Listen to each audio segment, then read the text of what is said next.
नहमदुहु व नसल्ली अला रसूलिल करीम व नशहदु अन ला इलाहा इल्लल्लाह वहदहु ला शरीका लह व नशहदु अन्ना मुहम्मदन अब्दुहु व रसूलुहु रब्बि इश्रह ली सदरी व यस्सिर ली अमरी वहलुल उक़दतम मिन लिसानी यफ़क़हू क़ौली.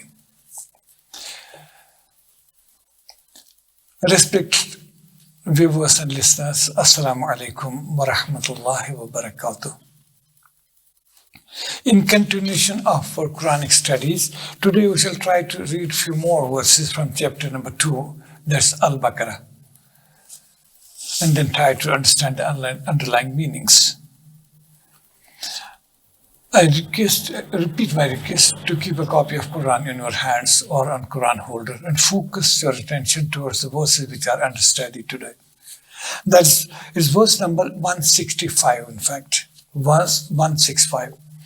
أعوذ بالله من الشيطان الرجيم بسم الله الرحمن الرحيم. In the name of Allah, the most compassionate, the most merciful.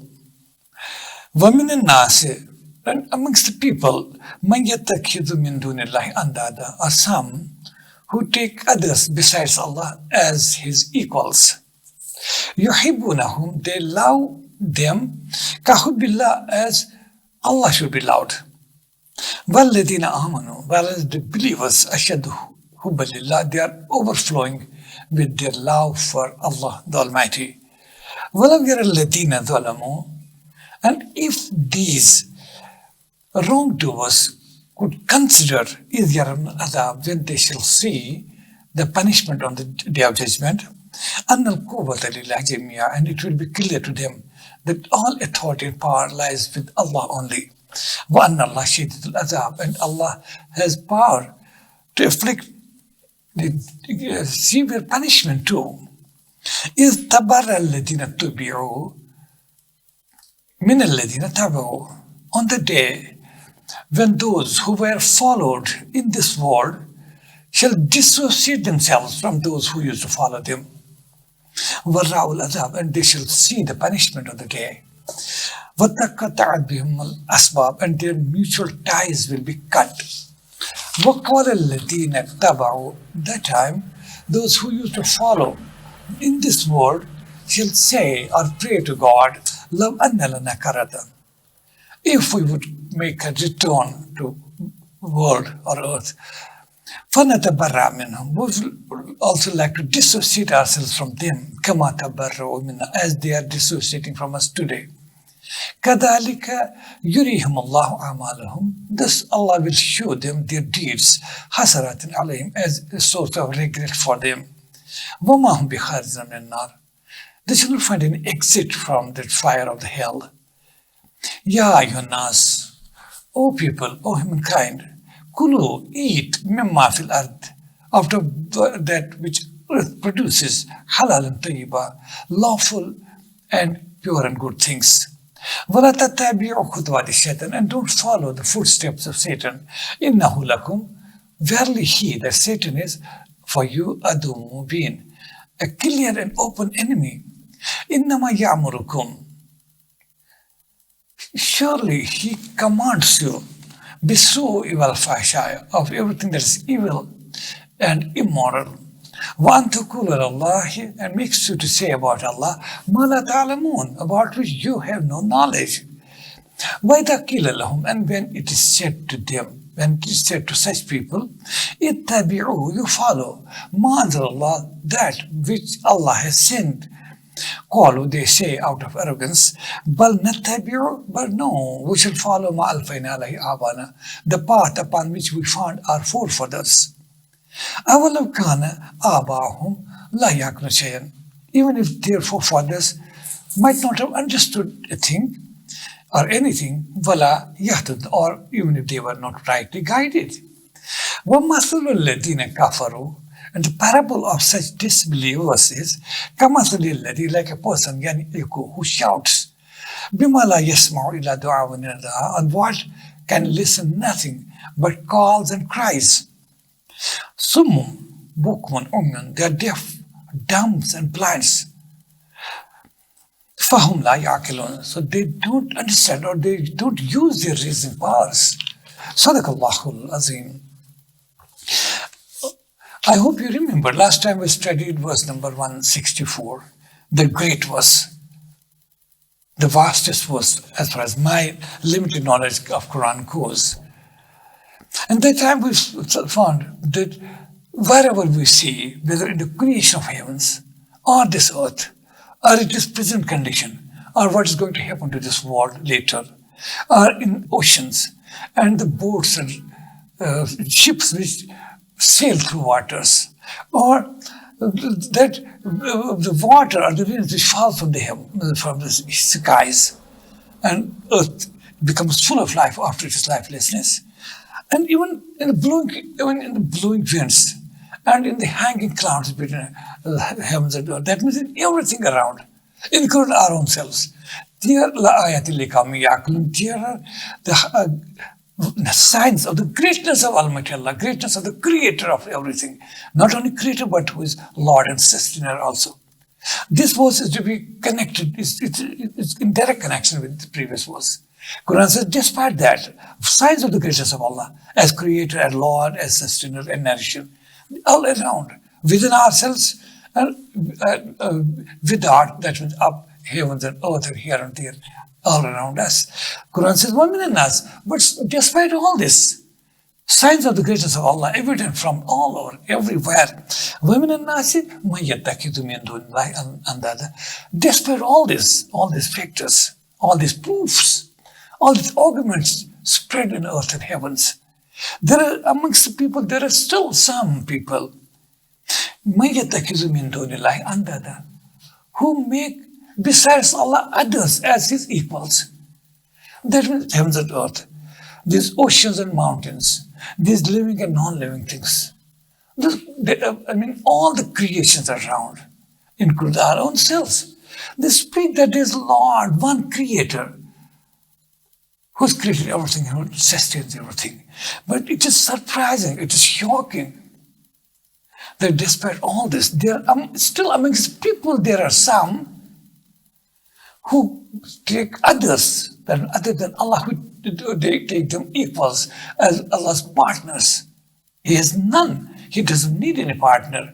He's Al-Akbar, He's greatest of all. And despite all this, there are amongst people, there are some who take others as equal to God. يُحِبُّونَهُمْ كَحُبِّ اللَّهِ. They love them, they respect, they revere them, they honor them. Kahubbillah, as Allah should be loved, as Allah should be revered and honored, because He deserves all the honor, all the respect, all the gratefulness, all thanks are due only to Allah. But despite seeing around everything, we speak volumes, we speak that this universe has a creator and is the only creator who should be worshipped. And despite all this, amongst people there are some who take others besides Allah as his equals. يُحِبُّونَهُمْ كَحُبِّ اللَّهِ. They love them, revere them, honor them as Allah should be loved. وَالَّذِينَ آمَنُوا, whereas true believers, أَشَدُّ حُبًّا لِلَّهِ, they are overflowing with love for one Allah. That means true believers who see, explore, and then understand, go into the depth of things around, and they understand that behind all the creation there has to be a creator, and he should be the creator, needing no help from any quarter, no son, no daughter, no ascendants, no descendants, or no partners, no helpers. So these people who are the true believers, they are overflowing with love for Allah, the Creator and Lord of this universe. Then Quran says, وَلَوْ يَرَى الَّذِينَ ظَلَمُوا. If these wrongdoers, that who are associating partners with God, fabricating this, for which they have no proof, وَلَوْ يَرَى الَّذِينَ ظَلَمُوا إِذْ يَرَوْا الْعَذَابَ. If these wrongdoers could consider, when on the day of judgment, they will see, when they shall see the punishment of the day as the consequences of their own faithlessness, or associating partners with God, and consequence of their own wrong deeds, they'll see punishment on the day. If these disbelievers could consider, these wrongdoers could consider, then on the day of judgment, they will see the punishment.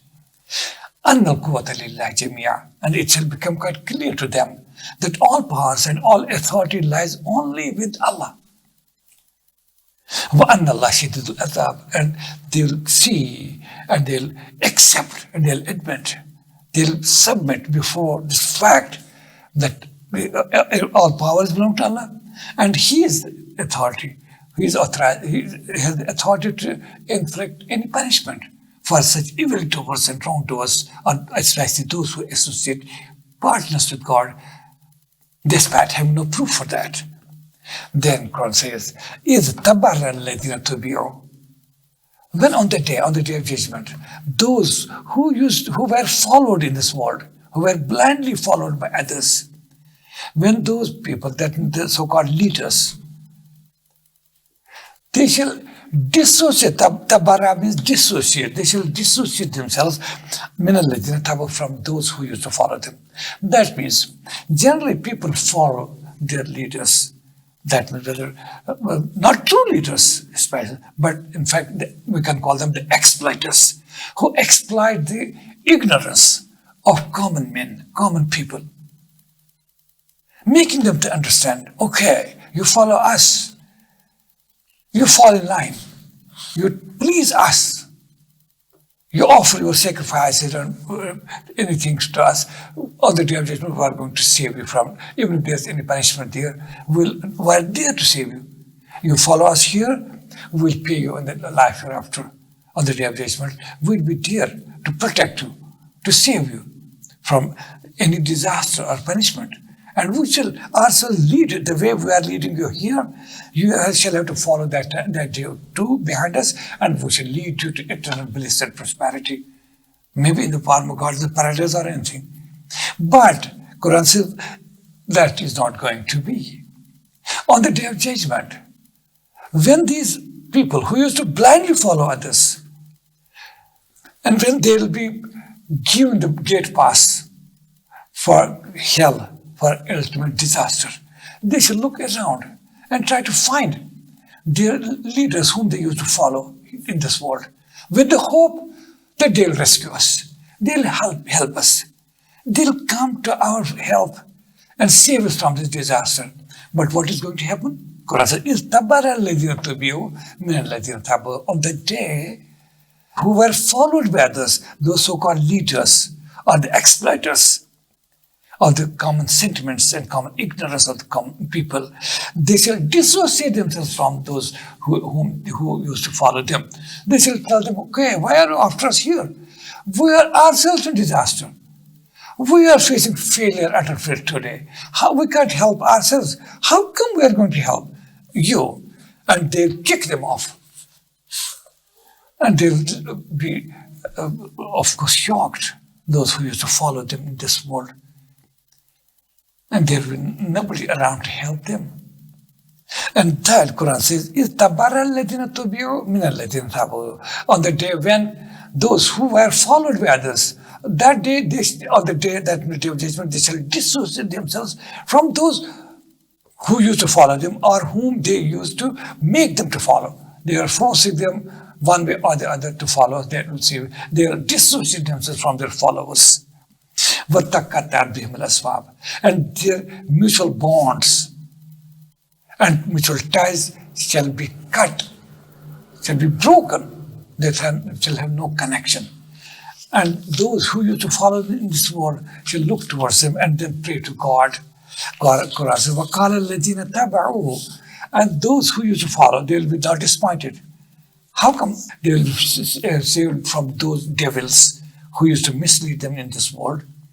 They look towards and they pray, God, at that point, those who used to blindly follow their devils and their so-called leaders, the exploiters, they will look towards them and they will say, "Law anna lana kara."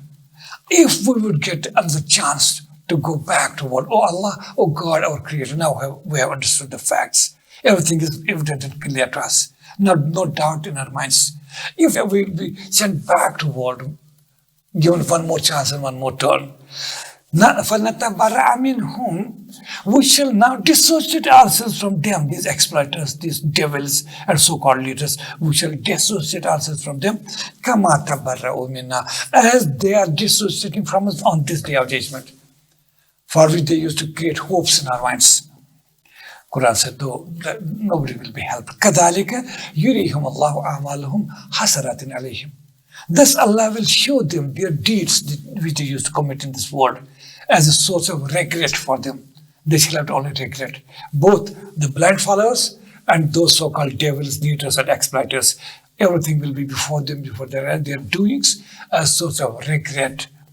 وَمَا هُمْ بِخَارِجِينَ مِنَ النَّارِ. They shall find no exit from that fire, in which they will be pushed at that fire of the hell. So this verse also speaks. This is no argument, as we generally, this argument is used by common people, ignorant people. When they're asked, why don't you understand? What's path? Why don't you try to understand yourself? What is real path of bliss, path of Quran, path of prophets? They generally feel no, since these leaders are there, these who are leading us, they'll help us here and there. But Quran said, that's not going to help. Neither those followers will be helped, or not those so-called devils and their exploiters can even save themselves. All the deeds performed in this world will appear to them as source of regret. And they'll be pushed in fire and they'll find no exit, both the so-called leaders, devils, and their blind followers. This is very important, an eye-opener for us. That in this world, we should not follow blindly to anyone. Nothing, because Quran says that everything, guidance is in Quran. This is Quran guidance, source of guidance. And then followed by explanations by our beloved Prophet, peace be upon him, what we call hadith. And his sunnah, his way of life. That is the only source of guidance. Even if we have to follow anybody, we have to judge our leaders, our others, everybody, according to the criterion set by Quran and Sunnah. Whosoever fulfills all the conditions put forward in this Quran, okay, no problem in following them. That means, in fact, we are not following them. We are not blind followers. We are following Quran and Sunnah. And if we feel they are falling short, they are going contrary or parallel to Quranic doctrines, it's prescribed upon us. It's a must for us, an obligation that we should dissociate ourselves from them. Otherwise, they will dissociate themselves from us, and we shall be left on the day of judgment high and dry, no escape routes. This very important verse we should take care. Then it is followed by other very great word, Ya ayyuhan nas, O people, O humankind. Kulu, eat mimma fil ardi halalan tayyiban. Out of what we have provided you in this earth, in this world, lawful and pure. It has many aspects, this verse. Number one is Quran, which Allah asks us to eat.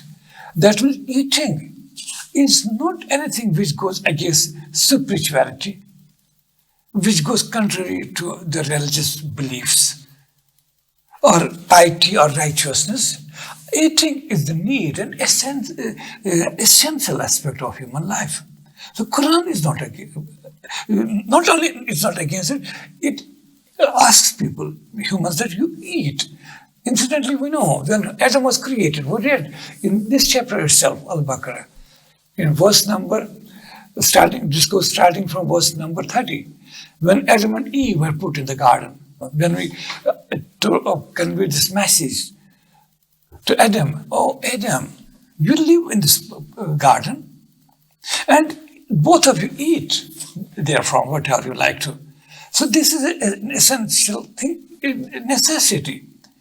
Quran is a religion of nature based on human needs, and it fulfills human needs and simultaneously guides us to eternal bliss.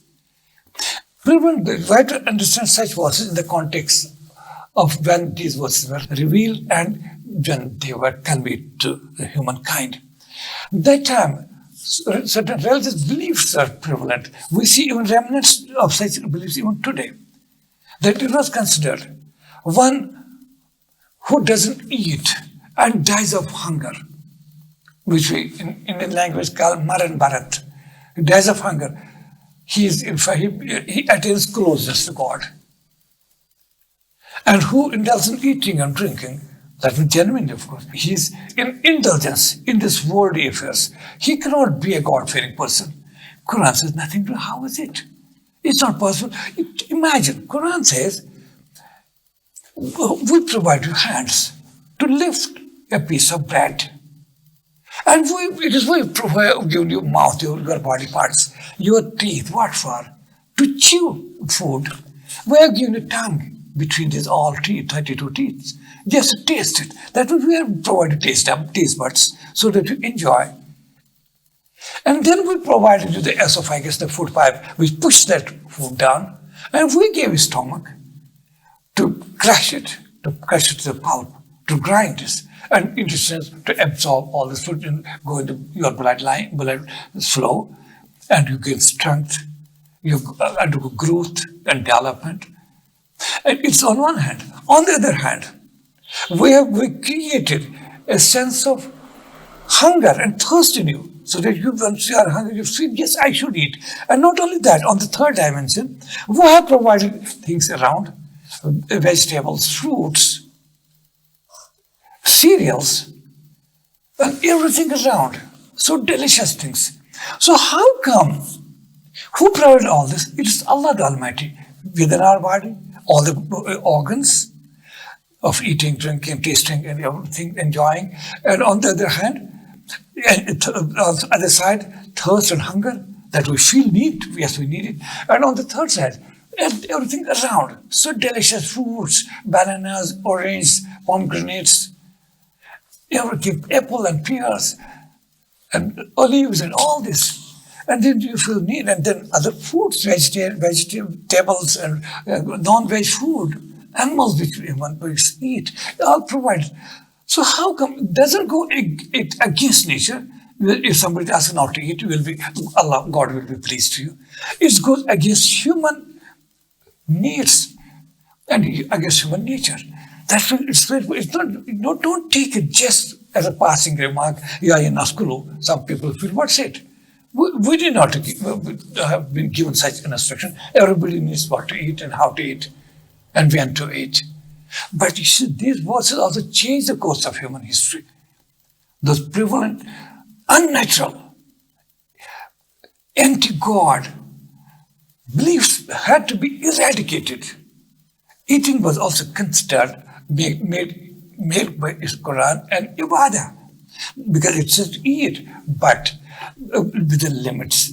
Another dimension of this verse, you have to eat, but not behave. You should not behave like animals. Eat anything which comes in before you, whether lawful or unlawful, whether filthy or clean, whether good or bad, whether poisonous or having some medicine values, whether it belongs to you or you are usurper, you snatch from somebody. No, yes, you have to eat, but you have to eat lawful. What is good, taiba, what is good for your health, for your physical health, and for your moral health also, because certain foods which I'll read inshallah next time, there are certain foods have been prohibited because they may be good for physical health, but they're not good for moral health. They destroy us morally. The Quran says, eat what is in present provided in earth, but what is lawful and what is good and what is pure and what is good for you. وَلَا تَتَّبِعُوا خُطُوَاتِ الشَّيْطَانِ, and don't follow the footsteps of Satan. Because Satan will force you or make you or put doubts and suspicions in you and invite you towards leaving aside lawful things and pure and good things. And he'll make you to eat or drink what's bad, what's unhealthy, what is filthy, and what is forbidden. In modern day world, we drink fruit juices. We know it is good for health. with whatever fruits, with kind of mixed fruits and other, it's good for health. Imagine when even now, local or regional or national or international conferences are held. I have seen it. And what is served and what people are made to drink, intoxicants, from any standard, they are not good for health. We know that. Even all medical experts in the world are there to endorse this view, and they highlight the drawbacks of intoxicants. In whatever way or whatever shape they are being produced, are presented, beautifully presented.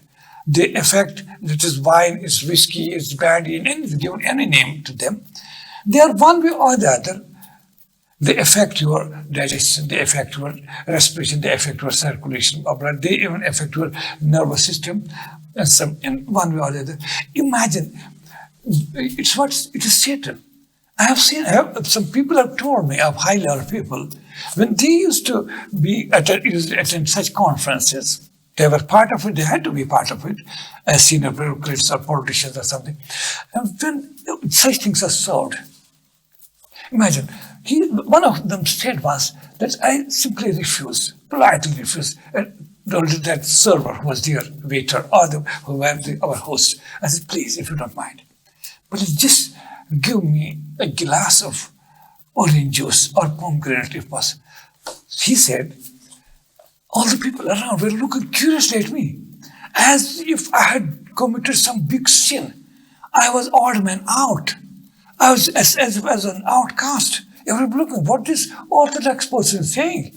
Imagine, he said, he was in fact asking for that which is good for health, for physical, moral, and health.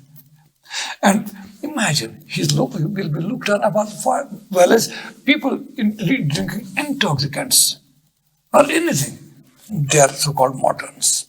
What's it? These are satanic impulses. These are satanic footsteps. Who makes us to eat what is filthy and bad? Whereas Allah or Quran commands us to take care of your health and drink the best and good for what's good for health. Quran says, Ya ayyuhan nas, O people, kulu mimma fil ardi halalan tayyiba. Eat. Out of what? After this says what is halal. Don't eat, you have to eat, but you are not to be like animals. You have to eat what is lawful. And tayyiba means what is good. That also we can infer from this. Whatever Quran declares halal, that's pure. And whatever Quran declares unlawful or haram, that is impure. Whether we understand its impurity or not, that's our problem. That is limitation of our senses. Otherwise, what's halal, that's tayyiba also.